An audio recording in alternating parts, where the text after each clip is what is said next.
შეიძლება და ასე შემდეგ.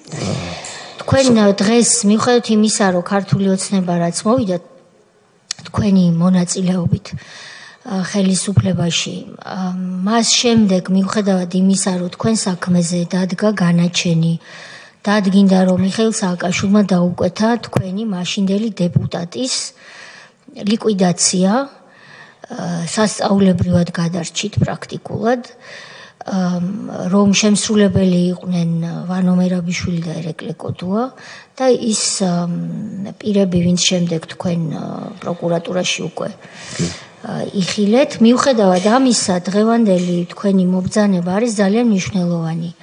კიდევ ერთხელ მადლობა ამისთვის, ვინაიდან ჩვენი მიზანია ალბათ იცით, რომ დასკვნაში აისახოს ყველა ის საქმე, რომელიც ათქმევინებს მიუკერძოებელ დამკვირვებელს, მოსამართლეს თუ სხვას, რომ ასეთი ადამიანების პოლიტიკაში ყოფნა უბრალოდ დამაზიანებელია ერისთვის. და მადლობა რომ მობრძანდით. შეკითხვები თუ არის. ბატონი ალუდა. ბატონო ვალერი, თქვენთან ეს კითხვა მექნება. თქვენ როდესაც დეპუტატი იყავით, გიცნობდნენ, გარკვეული ურთიერთობა გქონდათ, ნუ ეხლა 99-დან დეპუტატი ბრძანდებოდა ჯერ კიდევ, ხო? თქვენს თავს ესეთი დანაშაული რომ მოხდა. და უშუალოდ თქვენმა კოლეგებმა პარლამენტში ვინმე დაგირეკათ, მოგიკითხათ, რაიმე სინანური ადამიანურად ვინმე გამოთქვა ან თუნდაც მაგალითად ის რომ ეკნებ გამოვარკვიოთ, ნუ თანგავე ხო არ აღიარებდნენ მაგას რომ მათი გაკეთებული იყო, მაგრამ ეკნებ გამოვარკვიოთ, ნუ როგორ არის ახლა რომ დეპუტატს შუა ქალაქში უწყობენ ასეთ ჩასაფრებას და ასეთი მძიმე დანაშაული, გაუგონარი დანაშაული ხდება და არავის არ ხონდა აზრი რომ მოდი მოვიკითხოთ, ჩვენ მართველი ხელისუფლება ვართ და ჩვენი არის შინაგან საქმეთა სამინისტროც ყველაფერი და ეკნებ მოვიკითხოთ, გავარკვიოთ, ვინ იყო, როგორ ხდება ესე, ქალაქში დათარეშობენ ესე ნიღბიანები თუ როგორ არის. აი ეს ამბავი რო გითხრათ, პროფესორი საზოგადოებას. უბრალოდ პარლამენტში მე ხომ მოვედი, მე პარლამენტში დავდივდი ჩვეულებრივად და ერთ-ერთი დეპუტატი ყველა საშინეოდა ოპოზიციას.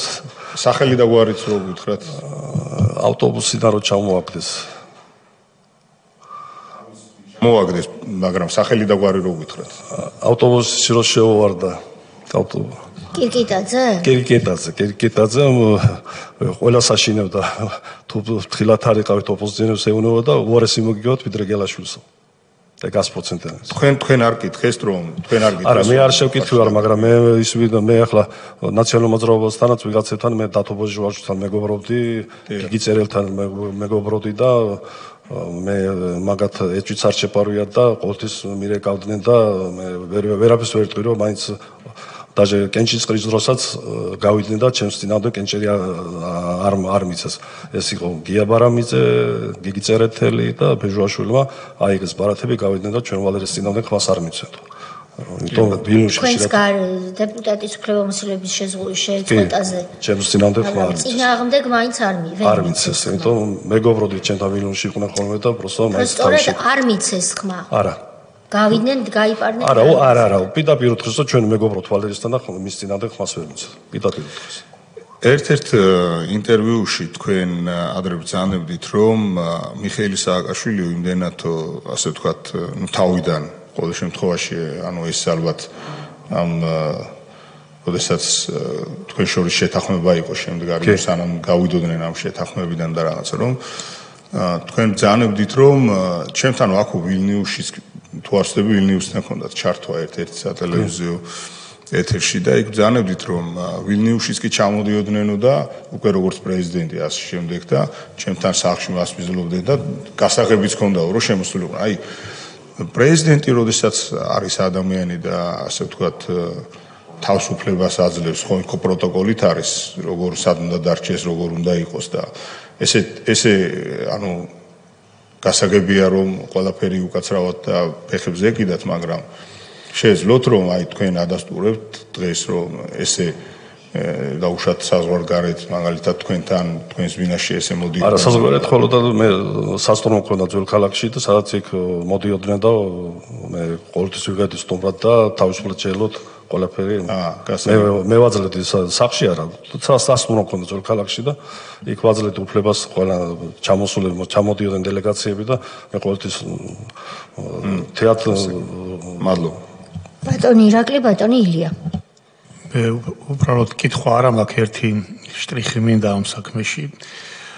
ერთი არის, როდესაც ადამიანი ყვება და შეიძლება მსმენელი, მაყურებელი, წარმოუდგენია, რომ თავს დაესხნენ, ურტყავდნენ სახის და თავის არეში, მაგრამ უმძიმესი კადრი იყო, როდესაც უკვე ეს ანგარიშწორების შემდეგ კადრი გამოჩნდა ტელევიზიით, თუ როგორ იყო ბატონი ვალერი დაზიანებული. ანუ ადამიანს სახე როგორც ესეთი წაშლილი ქონდა ცემისაგან.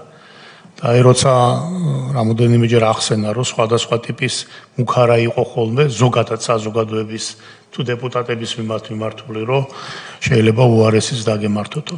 აი ეს კადრი, რომელიც მაშინ ფაქტობრივად საქართველოს მოსახლეობისათვის ესეთი კადრი რაღაცა ბოევიკში თუ ნახავდი.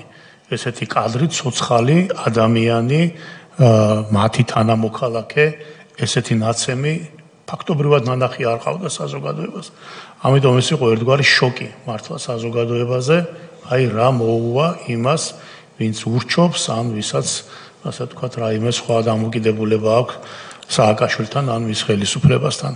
ეს კადრი იყო ყველაზე მძიმე და, ასე ვთქვათ, ცუდი გაგებით შთამბეჭდავი. ის ფოტომასალა და ვიდეო მასალა ბატონ ირაკლის უერთდები ამ პათოსში, რომელიც ძალიან და არა მხოლოდ ამ საქმეზე, ძალიან დიდი ძალისხმევა მოანდომა სააკაშვილმა და მისმა NGO-ებმა და მთელმა პარტიებმა, იმიტომ რომ მე დაიშალა ხო ნაციონალური მოძრაობა მარტივ მომრავლებად. და დღემდე ცდილობენ, რომ ეს წაიშალოს. განადგურდეს, დაიკარგოს, წაიშალოს მეხსიერებიდან და ჩვენი კომისიის ვალია, რომ მათ ამის საშუალება არ მისცეს. შესაბამისად, რომელი მასალაც ახსენა ბატონმა ირაკლიმ, რა თქმა უნდა, ეს დანართებად ექნება ჩვენს დასკვნას, თითოეული ფოტო, თითოეული ვიდეო, რომელსაც აი მომავალი თაობის რამდენიმე წარმომადგენელი, პარლამენტის სტაჟიორები გვესწრებიან აქ, გარედან გვიყურებენ ახალგაზრდები, ჩახედავენ და ნახავენ, რომ ეს ერის მამა კი არ იყო, როგორც თავის თავს ყიდის სააკაშვილი, არამედ ეს იყო მავნებელი ბოროტი ძალა, როგორც ბატონმა სოზარმა თქვა, ომში საკუთარი ხალხის წინააღმდეგ, სადაც ის მწარედ დამარცხდა. ეს კითხვა ყველას გვაქვს, რომ დღეს არის თუ არა მისი ადგილი საავადმყოფოში. პასუხიც ვიცით, მაგრამ მედი გვაქვს, რომ ესეც მალე, ასე დავარქვათ, გამოსწორდება. ბატონ ილიას აქვს კითხვები, ბატონი გურამი, ბატონი სოზარი. ბატონ ვალე, თქვენ ხაზს გაუსვით, რომ თქვენი ოჯახის წევრი, თქვენი მეუღლე ლიტვის მოქალაქე. კი, ჩემი შვილები, ყველა მოქალაქე ლიტვის. თქვენი შვილებიც ლიტვის მოქალაქეები არიან. მეც მოქალაქე ვიყავი 97 წელს. თქვენ გაიხსენეთ ერთი ესეთი მომენტი, როდესაც ლიტვის პრეზიდენტმა გააფრთხილაო სააკაშვილიო, რომ მსგავსი ეს მითხრა ელჩმა იონას საკალაუსკას. დიახ. თქვენ იცნობდით ლიტვის პრეზიდენტს, რატომ გამოიჩინა მან? მანამდე შეხვედრილი ვიყავი, კი, სანამ პრეზიდენტი გახდებოდა. ეხლა რა თანამდებობაზეა ეს კაცი? ეხლა 92 წლისა თუ 13 წლისა. თქვენ ეს ამბავი გითხრათ ლიტვის ელჩმა? ლიტვის ელჩმა პასლაუსკას. იონას პასლაუსკას. გასაგები. რომელიმე საელჩო მაშინ ევროპის ქვეყნების საელჩო თუ გამოეხმაურა თქვენი ცემის ფაქტს? რამე განცხადება თუ გააკეთა იმ პერიოდში რომელიმე ევროპულმა საელჩომ? არაფერი, ერჯელ ჩვენ დათო უსუფაშვილი ჩვენ მაშინ 2005-6 წელს რესპუბლიკური პარტიის წევრი ვიყავით და 2007 წელს ჩვენ ნოემბერში ვიყავით ამერიკაში და ადმინისტრაციაში ვიყავით და მეთიუს ბრაისმა პირდაპირ ისა წუხავა რომ ასე რომ მოგივიდა. მე უთხარი. არა, ეს განცხადება არ იყო, ეს შეიძლება პირადულად ვიღაცა წუხდა. ალბათ წუხარა ხართ მეთქი რომ არ მომკლავეთ. საჯარო განცხადება თუ გააკეთა რომელიმე დიპლომატიურმა ინსტიტუტმა? არც ერთ. დღეს ხშირად ჩადიხართ ხოლმე ლიტვაში? კი, თვეში ერთხელ იქ გავახარ. დღეს იცნობთ დღევანდელ მმართველებს იქაურ? არა, უბრალოდ ჩვენ საერთოდ თქვენი ძალიან კაი ურთიერთობები გაქვთ და ურთიერთობა მაქვს, მაგრამ პოლიტიკურ წრესთან არა მაქვს ურთიერთობა, მხოლოდ ურთიერთობა მაქვს ჩვენ საერთოდთან, იმიტომ ჩემმა კომპანიამ, ჩემმა ბიჭმა კაპიტალური რემონტი გააკეთეს, თავიანთი ოფისი გაარემონტეს და ჩემმა კომპანიამ გაურემონტა. და ელჩთან და ამ საერთოდთან კავშირი მაქვს. როგორ აფასებენ დღეს ლიტვაში იმას, რომ ცდილობთ რომ ამ საკითხებს არ შევეხოთ ხოლმე რა. იმიტომ დელიკატური თემა, რომელიც აზრს წაგვიყვანს ისეთ იქნებოდა, ამიტომ ცდილობთ ხოლმე ამ თემაზე არ ვილაპარაკოთ. არ შევეხოთ. თვითონაც ცდილობს და მეც ვცდილობ რომ მაინც ურთიერთობის, მაინც ჩემი შვილების სამშობლოა, იქ დაიბადა, იქ გაიზარდა, მეუღლე ლიტველი მყავს და მეც მოქალაქე ვიყავი 97 წლამდე. ეხლა მოდები მაცხოვრებელო და პენსიასაც კი ვიღებ ლიტვისას, ასე რომ ცოტა ისე დელიკატური თემებზე ცოტა შორს ვიდგე. მარტო მეგობრული ლიტვი. ესე იგი ეს უხერხულობას გიქმნით თქვენც და იმათაც, ვინც ამას ასეთ თემებს არიდებს თავს. არა, ჩემ თავთავს ხმაზე გავიდა წლები უკვე, ახლა აღარავის აღარ აინტერესებს უკვე ჩემ თავზე ვისაინდო 20 წელიწადი გავიდა უკვე. 20 წელიწადი გავიდა, მაგრამ ჩვენ ვზივართ და ამ ყველაფერზე ვსაუბრობთ. ნუ ახლა ისიც არ ეხება, რაც მე ვხევი და არ წამოვჭრი ხოლმე საკითხებს, იმიტომ არც მინდა ხალხო მდგომარეში ჩავაყენო. თქვენ თვლით რომ ეს უხერხული მომენტია მათთვისაც და თქვენთვისაც? შეიძლება ხო არ ვიცი ახლა ადამიანს რა გულში და იქნება რა კონფლიქტამდე მივიდე და არ მინდა ურთიერთობა და. კარგი, მე მეტი კითხვა აღარ მიქნა. ბატონი გურამი. ბატონო ვალერი, თქვენ აღნიშნეთ, რომ თავდასხმის დროს ერთ-ერთი ნიღბიანი მოვიდა თქვენთან. არა, იქ ერთ-ერთმა ნიღბიანმა თქვა, რომ ნიღბიანი გითხრათ, რომ ამის შემდეგ პრეზიდენტზე ვერაფერს ვერ ილაპარაკებო. ამის შემდეგ პრეზიდენტზე ვერაფერს ვერ ილაპარაკებო და კონდახი სახეში ჩააგარტყათ. კიდევ ერთხელ საზოგადოებას შევახსენოთ, რომ ეს ფაქტები, რაც თქვენ თქვით და რაც კომისიაზე ითქვა, ეს არის დადასტურებული, ბატონმა სოზარმა ეს თქვა, ანუ სასამართლოს მიერ არის დადასტურებული, ასე რომ ის ეჭვები, რომ თქვათ, შეიძლება და ბიზნეს გარჩევა ყოფილიყო, როგორც თქვენ თქვით, რომ უნდათ ასე მოენათლათ, რა თქმა უნდა, ესე არ გამოვიდოდა. თუნდაც იმიტომ, რომ მაგალითად ბიზნეს გარჩევის დროს პრეზიდენტს რა უთხრა ბიზნეს პარტნიორმა, ეს არავის არ აინტერესებს და შესაბამისად კონტაქტს არ უტყავს სახეში. ამიტომ აი თქვენი ამ გამოსვლიდან და ახსნა განმარტებებიდან კიდევ ერთხელ შეიძლება დასკვნა გავაკეთოთ აი იმ პიროვნების სიტყვებით, ვინც გითხრათ, რომ ახლა პრეზიდენტზე ვერაფერს ვიტყვითო და იმ გიორგი ვაშაძის სიტყვებით, რომ წააგეს, მაგრამ მე მაინც რო იმუქრებოდა, რომ აბარა გეგონა, როცა შეურაცხყოფას აყენებდიო. მაშინ, როდესაც პრემიერ-მინისტრებიდან დაწყებული პარლამენტის წევრები დამთავრებული შეურაცხყოფას კი არა, ბუნინგებზე არიან გადასულები ნაცმოძრაობის წარმომადგენლები და ოჯახის წევრებზე. აი რეზიუმე ეს არის. კიდევ ერთხელ მივმართოთ ჩვენს ელჩებს, ჩვენს ქვეყანაში, სხვადასხვა ქვეყნის აკრედიტებულ ელჩებს, რომლებიც სამწუხაროდ არ კადრულობენ, რომ საქართველოს პარლამენტის წევრების და საგამოძიებო კომისიის წევრების კითხვებს პასუხი გასცენ. აი ეს არის ბჭყალებში ევროპული ღირებულების მქონე პოლიტიკური პარტია ნაციონალური მოძრაობის სტილი, რომ ის პიროვნება, ვინც კონდახი თქვენ სახეში ჩაგარტყა და გითხრათ, რომ პრაქტიკულად ეს იყო სააკაშვილის მიერ გაკეთებული, იმიტომ რომ თქვენც აღნიშნეთ, რომ აპატიეთ იმ ადამიანებს, იმიტომ რომ იცოდნენ, რომ ბრძანებას ასრულებდნენ, თუ არ ვცდები, თქვენ თქვით, რომ ბოდიშიც მომიხადესო, ამ ხალხმა ბრძანებას ასრულებდითო, ეს რა თქმა უნდა, ეხლა ბოლომდე არ ამართლებთ მათსაქციელს, მაგრამ თავარი აქ ის არის, რომ ჩვენ ხო ამ ნაციონალური მოძრაობის რეჟიმს სწავლობთ. თავარი აქ ის არის, რომ იმ ადამიანმა თქვენ რეალურად გითხრათ, რომ მე კი არ გიტყავ ეხლა ამ კონდახს. აი შეურაცხყოფა რომ მიახენე სააკაშვილს, აი მიიღე ეს პასუხი და სამწუხარო მოცემულობა, რაც შეიქმნა ეს საზოგადოებამ იხილა. ეს არის რეალური სახე. რა თქმა უნდა, იმ უბედურებების ჩათვლით, რომელიც მე თქვენ გადაგხდათ და იქ რო გადარჩით, მერე იყო კიდე მცდელობა, მე სპეციალურად კითხვა, იმიტომ დავსვი. საავადმყოფოში რომ მე ვითომ ისე წარემართათ საქმე, რომ ვითომ გადასხმის დროს თქვენ ასე ვთქვათ, ცუდად გახდით, რაც თქვენ თქვით, რომ წყლით აივსო ფილტვები და რო არა თქვენი ექიმები თქვენ პრაქტიკულად ვერ გადარჩებოდით.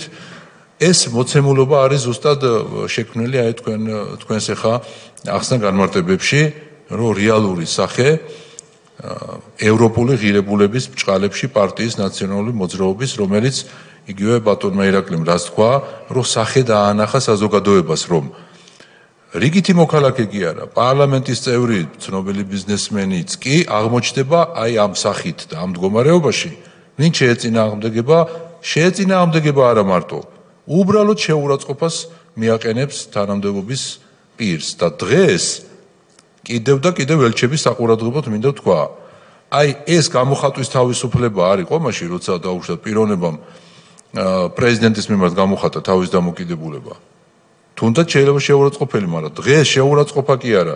ვიმეორებ, პრემიერ-მინისტრიდან დაწყებული პარლამენტის წევრების ჩათვლით მათ ოჯახის წევრებზე მიდის შეურაცხყოფა, ბულინგი და ქუჩაში დახვედრები და ასე შემდგომ და ამას ნათლავენ ზოგიერთი ქვეყნის ელჩები ევროკავშირის ელჩის თამადობით. გამოხატვის თავისუფლებად. და შესაბამისად, აი ეს თქვენი ფაქტი მორიგი დადასტურებაა ზუსტად იმის, რომ მათ მიერ მონათლული ბჭყალებში ეს ევროპული ღირებულების ნაციონალური მოძრაობა როგორ მართავდა მაშინ სახელმწიფოს და როგორ უშლის დღეს უკვე ვითომ ოპოზიციაში მყოფი ნაცმოძრაობა ასევე თავის სახელმწიფოს განვითარებას. ეს მოცემულობა უნდა დამეფიქსირებინა აუცილებლად. მადლობა. მე ერთი ფაქტი ვიცი, რომ მე როცა საბუთები არ ამქონდა და ლიტვაში გაფრენას ვაპირებდი, ლიტვის მოვიდა პასუხი, რომ საბუთები არ მჭირდება და ისე უსაბუთოდაც მიმიღებდნენ, ასე რომ მე ლიტვის მიმართ სიკეთისა და მის მეტი არაფერი მეთქვის, იმიტომ რომ ის ქვეყანამ მზად იყო საბუთების გარეშე ჩაფრენი ვიყავი და მიმიღებდნენ ჩვეულებრივ. და პირიქით დაცვაც გამომიყოს იქ და მიცავდნენ პალატაში. მადლობა მათ ამისთვის ჩვენი კომისიის სახელით. ბატონი სოზარი.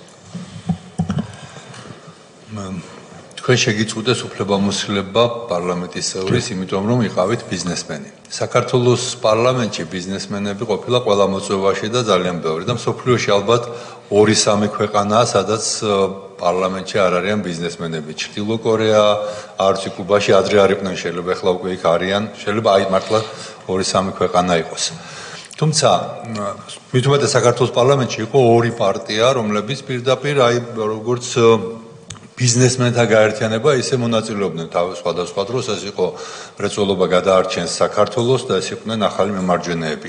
კი, იქ არა ბიზნესმენებიც იყვნენ ამ პარტიების წარმომადგენლები, მათ შორის პარლამენტის წევრები, მაგრამ ძირითადად ეს იყო პარტიები, რომლებიც სწორედ ბიზნეს იდეით იყვნენ შექმნილი და გაერთიანებული. ასე რომ ეს ჩვეულებრივი მოვლენა იყო.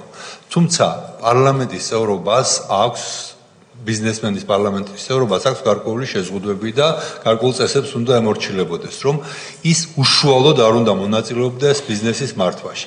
აი თქვენს კონკრეტულ შემთხვევაში თქვენ წეგან თქვით, რომ საფუძველი, ყალბის საფუძველი თქვენი უფლებამოსილების შეწყვეტის იყო, რომ თქვენი შვილის ხელმოწერაზე გითხრეს, რომ ეს არის თქვენი ხელმოწერა და ამითი გაგათავისუფლეს, ხო? უბრალოდ მე ავლაბრის ჩემმა კომპანიამ შეიძინა ავლაბრის ბაზარი. და იქ იყო სკოლა, რომელიც იშლებოდა. და ლომაია იყო ვილნიუსში და იქ შეხვდით და გავიცანი. და მე ლომაია ვინ იყო მაშინ? განათლების მინისტრი. განათლების მინისტრი ალექსანდრე ლომაია. ხო. და მე უბრალოდ მივედი სამინისტროში და მე უთხარი სკოლა ინგრევა მეთქი და ჩემ კომპანიასთან ურთიერთობებით მეთქი რაღაცა ვქნათ მეთქი ეს სკოლაც გავაკეთო და ის კვარტალი რო შეიქმნას მეთქი და ოფიციალური წერილიო იმას გააკეთოსო კომპანია და ჩემ ბიჭს დავაწერინე წერილი მიწერე ჩემ შულს უთხარი მიწერე წერილი მეთქი და რომ ერთობლივად რომ ის კვარტალი გააკეთეს და ეს სკოლაც რო წესიერ მოაწესრიგოთ მეთქი და ეს წერილი წარადგინა იმაზე კომიტეტზე რომ აი გელაშვილის ხელმოწერა კი თვითონ ლომაია თუმცა იქ წერა რომ წინააღმდეგ რომ თქვა რომ ვალერი მოვიდა და ბიზნეს ინტერესი მე მივედი უბრალოდ რომ სკოლაც გაკეთდება და ჩემ კომპანიასაც ის ექნება მეთქი და ჩემი შვილი მოგმართავთ მეთქი და ერთობლივად რომ სკოლაც გაკეთეს და იქ კვარტალი რომ შეიკრას კარგი მეთქი ამ იდეით მივედი მაინც ეს გამოვიტანა წერილი კომიტეტზე და წარადგინა და აი ხელმოწერებიდან კაფეო ჩანდა რომ ის ვალერი გელაშვილი იყო 95 წელს 95 წელს დაბადებული 95 წელს კი მაშინ რამდენი წელი იქნებოდა ჩემი ბიჭი იყო მაშინ 29 მოკლედ და ესეთი გაყალბებული საბუთით შეგიწყვიტეს უფლებამოსილება, თუმცა პარლამენტის ყველა წევრმა იცოდა, რა თქმა უნდა, თუ პარლამენტის წევრი იყო, იცოდა, რომ ეს იყო თავდასხმის შემდეგ, ითო მიხეილ სააკაშვილი ერთჯერ იყო პრეზიდენტი, რომ ადამკუსი ჩამოვიდა და ეზოში ვიყავით და დეპუტატებისკენ წამოიყვანა ეს ადამკუსი და პირდაპირ ჩემთან უბრალოდ დავით ახატო არა ეგრევე შევუატრიალ და გავარდა უკანა და იმ შემდეგ ფიქრობდა როგორმე პარლამენტიდან გავეგდე. ერთი რამოდენიმე თვე მაგაზე ფიქრობდა, ვიცი ინფორმაცია რომ იმაშველოდა რომ როგორმე პარლამენტიდან გავეგდე. ანუ ჯერ სიკვდილამდე მიგიყვანეს სემით, სიკვდილს გადარჩით და შემდეგ პარლამენტის წევრობა მე ვეღარ იტანდა რომ აქ რო ვიყავ. თუ ყოფილა მანამდე შემთხვევა რომ რომელიმე ბიზნესმენისთვის აი ამ საფუძველით შეეწყვიტათ პარლამენტის წევრობა? არა, ეგ ისტორიას არ ახსოვს საქართველოში. იმის შემდეგ ერთი იყო მხოლოდ და ისიც იმიტომ რომ თქვენი ის რაღაც მარტო არ ყოფილიყო ერთი საქმე, ესეც ცალკე თემაა, მაგრამ რო კიდე ერთი ყოფილიყო. და მეორე უბრალოდ მინდოდა პატარა მოწოდება არ მინდა გავაკეთო ამ შემთხვევაში სასამართლოს და პროკურატურის მიმართ, განსაკუთრებით სასამართლოს მიმართ, მაგრამ მინდა იმედი გამოვთქვა, რომ საქმეები, რომლებზეც წეგან თქვენ ლაპარაკობდით, რომ ძალიან დიდი ხანია გადაწყვეტილების მოლოდინში ვართ, ან გამოძიების დამთავრების მოლოდინში, მინდა იმედი გამოვთქვა, რომ ეს საქმეების დაჩქარდება და მალე დადგება შედეგი. მადლობა. ბატონო ვალერი, თქვენ ბრძანეთ, რომ როდესაც პირველი თავდასხმის შემდეგ დაბრუნდით ვილნიუსში, იქ გაიკეთეთ ოპერაცია. რისი ოპერაცია დაგჭირდათ? საერთოდ გადამჭრეს სულ და ეს ჩამომიხსნეს კანი და ისე დამიკერეს თავის გალა. ტიტანის პლასტიკები თვალში მქონდა, აქ მქონდა და ის მქონდა ტიტანის ის მქონდა კებლებზე. სახე გახდა ასაწყობი, ასე რომ ვამბობ, ხო? იმიტომ მე თვალის ჩაშკა ჩამტრული მქონდა, ეს მოძრაობდა საერთოდ თავის გალა, ეს მოძრაობდა, დადიოდა და გადახსნილი მქონდა სულ ეს. ეხლა ლითონებით გაქვთ დამაგრებული? ლითონი ორი დამჭა, ესენი ამოვიღე, იმიტომ ძალიან მეშლიდა ხელს. დანარჩენი ამოვიღე და ორი ცალი პლასტიკა დარჩა. ტვინი არ გქონდათ არა, მით უმეტეს მე კისტა მქონდა, როცა მე ჭიდაობდი, კისტა მქონდა თავის ქალაში და თავის ქალა იყო გადახსნილი, ხო ორ ძულისგან შედგება თავის ერთზე იყო გადახსნილი, მეორეზე მთელი იყო. ძიმე ოპერაციაა ეს. 8 საათი მიკეთებდი ოპერაციას. 8 საათი გრძელდებოდა. მას შემდეგ მე გავიკეთე 6 თვის შემდეგ გავიკეთე კიდე ისინი მქონდა.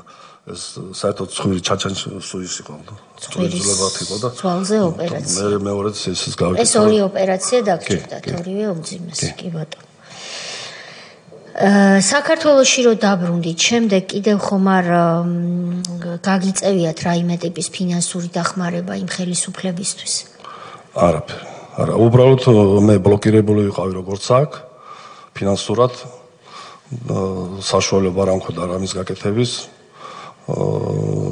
ყადაღამია და ქონებებზე აქაც და ლიტვაშიც მონახეს ჩემი ყოფილი ადვოკატი, ისიც მოისყიდეს და ლიტვაშიც გადმოვწდნენ აფშორული კომპანიებიდან რაღაცები შემიწეს და იქაც იპოთეკები მდგომდა. ამიტომ 2012 წელი არჩევნები იყო ჩემთვის ყველაფერი. ის გარჩენები და იმიტომ ვიყავი რომ აღარ მეშინოდა და იარაღი დავმოდი რომ ის არჩევნა მოგვეკო. და სხვა გამოსავალი აღარ მქონდა. ბატონი ილიას კითხვაზე თქვენ გაიხსენეთ მეთიუ ბრაიზასთან შეხვედრის ეპიზოდი, როდესაც კი დათო ოსოფაშვილიც იყო იქ და ყველა რესპუბლიკური პარტიის ხელმძღვანელთან 2005-6 წლებში ხდება ეს. 2007 წლის ნოემბრის ბოლო იყო, აქ გამოსვლები იყო საქართველოში. სად იყავით ჩასულები? თუ აქ ვაშინგტონში ვიყავით, ვაშინგტონში იყავით, როგორც სახელისუფლებო პარტია? არა, როგორც ცალკე პარტია, რომელთაც უსოფაშვილის კონტაქტები ჰქონდა და ჩავედით ადმინისტრაციაში შეხვდით. და შეხვდით მეთიუ ბრაიზას. ვინ იყავით ამ შეხვედრაში? მე დათო უსოფაშვილი, თინა ხიდაშელი, ბერძენიშვილი, დათო. და იქ გამარჯვების შემდეგ გითხრათ რომ მივედი და დათო მოთხრა ის გელაშვილიო, მიხეილ სააკაშვილმა თავდასხმა მოაწყო და I'm sorry-ო თქვა. წუხარო. მეტი არაფერი არ უკითხავს. ეს ის მეთიუ ბრაიზა, რომელმაც ქართულ ხალხს საპრეზიდენტო არჩევნების დროს მეორე ტურის ჩატარება არაცალა, ისე მიულოცა სააკაშვილს ვითომ გამარჯვება. დაჟე ინფორმაციაც გვაქვს, რომ სააკაშვილმა თურქეთში 9 მილიონი დაჩაუყიდა.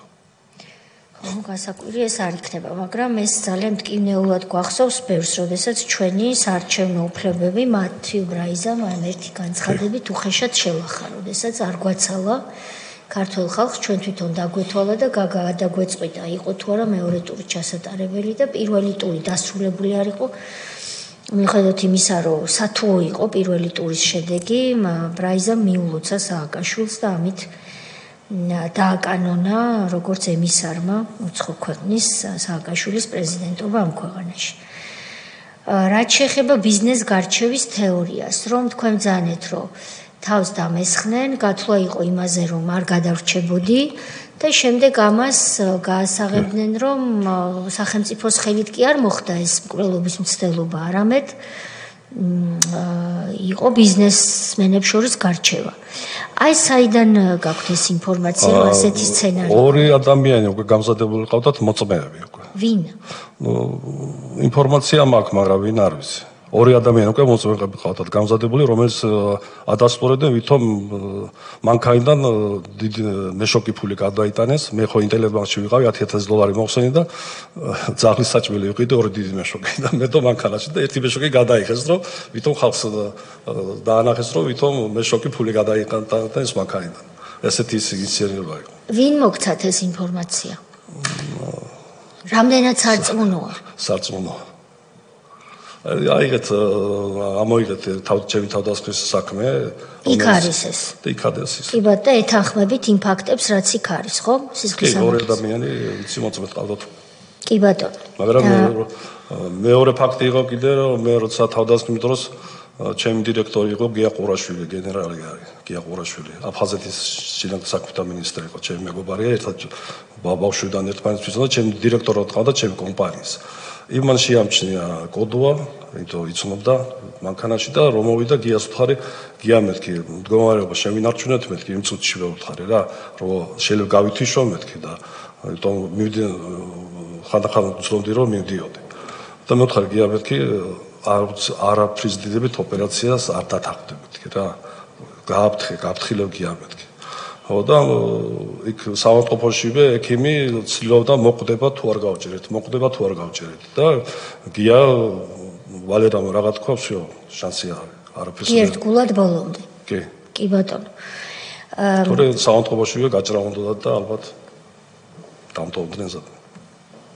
კირკიტაძის და ვაშაძის ეს ეპიზოდები მაინტერესებს. ესე იგი, გიორგი ვაშაძე უკვე თქვენ ხელისუფლებაში ხართ, პარლამენტში ხართ 2012 წლის მერე? კი, 2013 წელს წასვლაში ვიყავით, დელეგაცია იყო წასული. 3 წელს იყავით წასულები და იქ გითხრათ, რომ რა გეგონა აბა მიშას რომ იმიტომ დათომ უსოფაშვილმა კუბილიუსი იჭდა, იქ შეხვედრა იყო და დათომ პირდაპირ თხაგერ არის ფაქტი, ვალერი გელაშვილი და მეტი რაღა გინდა და კუბილიუსი გაჩნდა, პრეტენზიაც არ უთქვია. ეგრევე ადგა წავიდა კუბილიუსი. და ვაშაძემ ამ დროს თქვა რომ აბა რა გეგონა. მანამდე რომ მიდიოდ ვაშაძემ კორიდორში მიდიოდ აბა რა გეგონა, რომ შეურაცხყოფ მეაყენა. ვინ შეესწრო მის ამ რეპლიკას თქვენ და ვინმე იდგა იქ კიდე? დელეგაციაში წევრები ხო ვიყავით იქ. წევრები დელეგაციის. და კირკიტაძე როცა დეპუტატი თქვენი კოლეგა იძახდა რომ ეგ პარლამენტში ლაპარაკი ვის ეუბნებოდა ამას? ოპოზიციის წევრებს. კერძოდ ვერ გეტყვით. მაგრამ დაშინებისთვის იყენებდა. კი, დაშინებით რომ უარესი მოგივათ ვედრე ვალეგიაშვილს. ვინ დაადასტურებს ამას თქვენს გარდა რომ იყენებდა? მაშინდელი ოპოზიციის წევრები უნდა. ვერცერც ვერ იხსენებთ ვინ შეიძლება ეს დაადასტუროს? ვერ. კარგი, თუ არის კითხვები, თქვენ ხომ არ გსურთ რაიმე დაამატოთ? ბატონო ვალერი, დიდი მადლობა კიდევ ერთხელ მობრძანებისთვის. ჩვენ ერთდროს ერთად მოგვიწია არჩევნებში ბრძოლა, თქვენ შიდა ქართლში, მე დედაქალაქში და ვადასტურებ, რომ ეს იყო უმძიმესი დღეები და თვეები, როდესაც 2012 წელს ბიძინა ივანიშვილის ხელმძღვანელობით ვიბრძოდით იმისთვის, რომ სააკაშვილის რეჟიმი გადამდგარიყო და მშვიდობიანად წასულიყო ხელისუფლებიდან.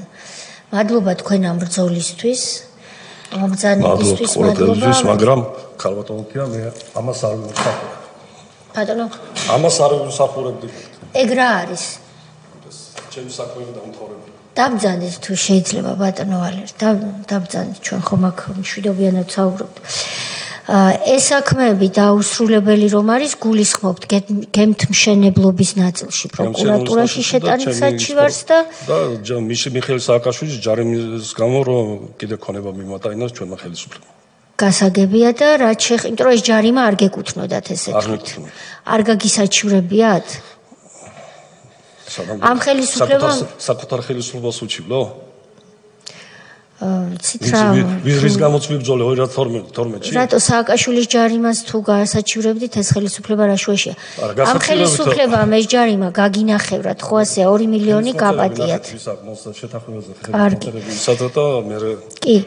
და ასევე პირველი და მეორე ინსტანცია სასამართლოში მოგიგიათ, ხომ და ელოდებით უზენაესის გადაწყვეტილებას. ალბათ სააკაშვილი რო ყოფილიყო ხელისუფლებაში ამ ორ ინსტანციას ვერ მოიგებდით, მაგრამ ხო სააკაშვილის ხელისუფლებაში გემჩენებლები წავაგე. ცოცხლები თუ იქნებოდით, ეგეც საკითხავია, სააკაშვილი რო ყოფილიყო, ამიტომ ბიძინა ივანიშვილს მადლობა ამისთვის, რომ ჩვენ ვართ ცოცხლები, სხვას რო ყველაფერს თავი დავანებოთ.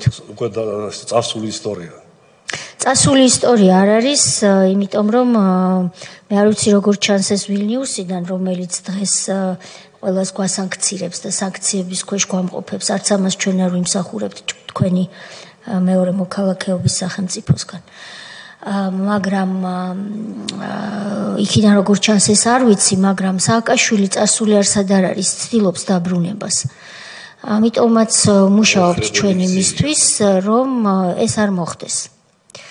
დანარჩენი გასაგებია ამ სხდომას პროკურატურაც ისმენს და საქართველოს სასამართლოებიც და იმედი მაქვს, რომ თქვენი სხვა პროცედურებიც დამთავრდება ისეთივე წარმატებით, როგორც ხაზს უსვამ ქართული ოცნების ხელისუფლებამ გამოიძია თქვენზე თავდასხმის საქმე და დაისაჯნენ ის პირები, ვინც იყვნენ დამკვეთები.